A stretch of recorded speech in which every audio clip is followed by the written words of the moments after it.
So Ifalonimogba, the movie will be coming up. It's going to be a series, and it's all about Ifa wisdom, the wisdom of Ifa, the teaching of Ifa.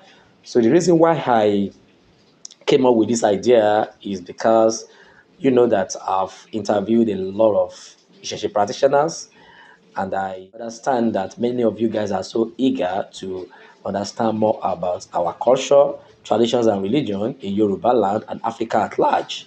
So Ifa is global, Ifa is everywhere, Ifa is for everybody. So, and for this reason, I deem it fit to package the wisdom in a movie form. Ifa has a lot of stories, wisdom, and knowledge that we can teach ourselves.